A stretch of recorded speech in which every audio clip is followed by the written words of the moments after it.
Welcome to a podcast from the Phoenix Esoteric Society. We hope you enjoy today's topic.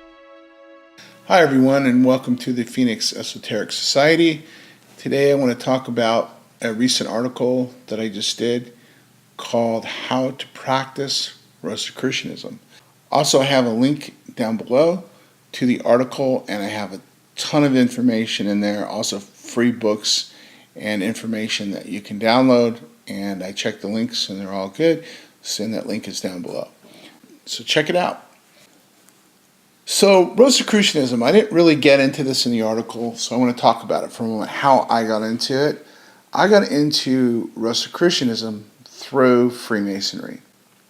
And I didn't even realize at the time I was actually studying Rosicrucianism, because I was in some groups. We were into Hermetic Kabbalah, Hermeticism, and Gnostic Christianity. And so I was definitely aware that this was more on the mystical side of Christianity, with these other interesting esoteric occult philosophies and sciences added to it. But I didn't know until later that I was actually practicing Rosicrucianism until I got into a Rosicrucian lodge, again within Freemasonry.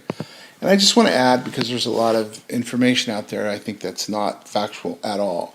First of all, yes, Freemasonry does have a Rosicrucian lodge, but the Rosicrucian lodge in Freemasonry is invitation only. And it is for Master Masons that are Christians, which I was at the time. I don't really consider myself a Christian anymore, but at the time I was. And so I was invited into this lodge. And many Masons don't even know about this lodge and that it even exists, and really don't really care much about occult, esoteric arts and sciences. It's just not something they have any interest in.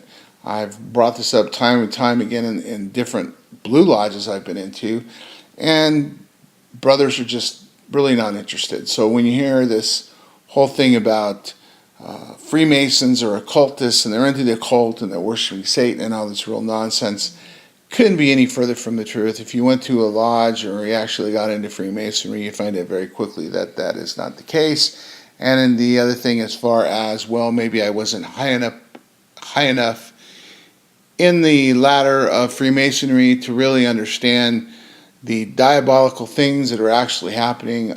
Again, I've met with some of the most intellectual, outstanding, esoteric Freemasons in the United States, and I can tell you, and this includes brothers from Washington, D.C., and I can tell you, spending one-on-one personal time with them and hearing a lot of what they had to say, as far as presentations that they gave, again, only for Masons and only for certain groups interested in these types of things, that this really couldn't be any further from the truth, that there is no secret agenda or anything like that. It just doesn't exist. It sounds good, gets people hyped up and all freaked out, just like the word occult. Occult simply means hidden, and covering hidden knowledge, or esoteric knowledge, meaning knowledge that only a small group of people have, because the majority out there can find it very easily, but have real no, like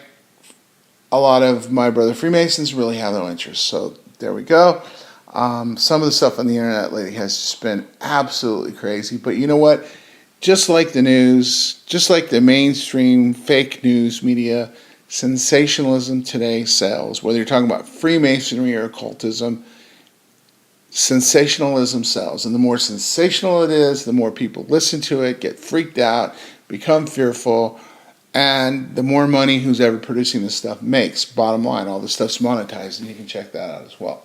So just wanted to kind of put that out there. It really has nothing to do with what's in the article. Just wanted to give you some background through the podcast here. Back to Rosicrucianism. Now, I went extensively into this in the article, and I just wanted to explain very quickly to you some of the ideas that I learned, some of the things I found out about, that I think are really, really important. And that is that a lot of Rosicrucian books and groups today, even groups that have been around since the early 1900s, I've been a member of some of those as well, are practicing something that isn't really traditional Christian mysticism, Rosicrucianism. It's more of a new age with an Eastern metaphysical philosophy and blend into it. And so it's not really Rosicrucianism. It's just a little, like, again, new agey, a little of this and some of that and some of this, and we'll put it together. Now, Rosicrucianism is, in fact, I found, a mixture of Hermeticism, Hermetic Kabbalah, and Gnosticism, which is a form of mystical Christianity. But these things all work together in unison. You'll find that out as you get into it. If you get into that old school, what Rosicrucianism really is, it's more of a spiritual science and philosophy that teaches you, well, it's exactly a spiritual and philosophy, science and practice that teaches you how to go into yourself and how to connect with the highest part of yourself that has nothing to do with this material world and the worries and concerns and the things of this material world, and it draws from something else, somewhere else, something that we can't even describe. We don't know where this information comes from.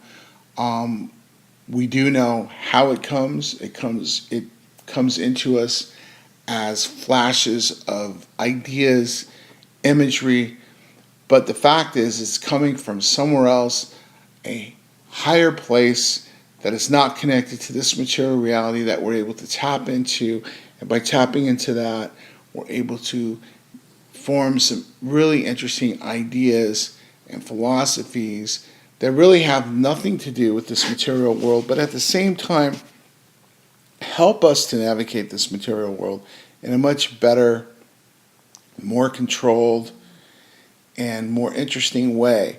So in other words, instead of this world and its chaos and fear and disruption that is currently manifesting everywhere, and all of this fake news and propaganda and information overload that we're all just being inundated with, it allows us to kind of tap out of that into something else, to be able to logically see what all of that is, so that we don't become addicted to it. We're not mesmerized by it, and we're not falling into that trap. That's the biggest thing that I've ever gotten out of it. Now again, I'm not a Christian any longer. I don't belong to that lodge, and simply for that reason. But I do still practice some of these ideas, and I've mentioned Rudolf Steiner and Goethe and some other people, amazing people from the past in the article, so check that out. But the fact is, even doing these practices will allow you to tap into a higher part of yourself, again, in this very chaotic, disruptive world, and allow you to logically and rationally see and understand what is happening, so that you're not completely captivated to the point where it's now taking you for a ride, taking advantage of you, and you're just now a product and a process of it. No, you're able to step back, see it for what it is, understand what's happening, and also then to interact with the world in a very different way, a very logical, rational, and reasonable way that's not going to take your emotions and completely just spend them for its own purposes, which is usually monetarily. So take a look at the article. There's a lot of great free resources in there that you can use. In fact, if you'll find out, if you just look at this article and the resources that I have, you'll be able to start practicing this right away. Everything's there and able to do this. And I really appreciate you listening to this podcast, and I'll have another one next week, so be sure to subscribe to this YouTube channel, and I'll be back next week with another podcast. And check out the website. Thanks. Don't forget to subscribe to our YouTube page and check out more information at our website at phoenixesotericsociety.com.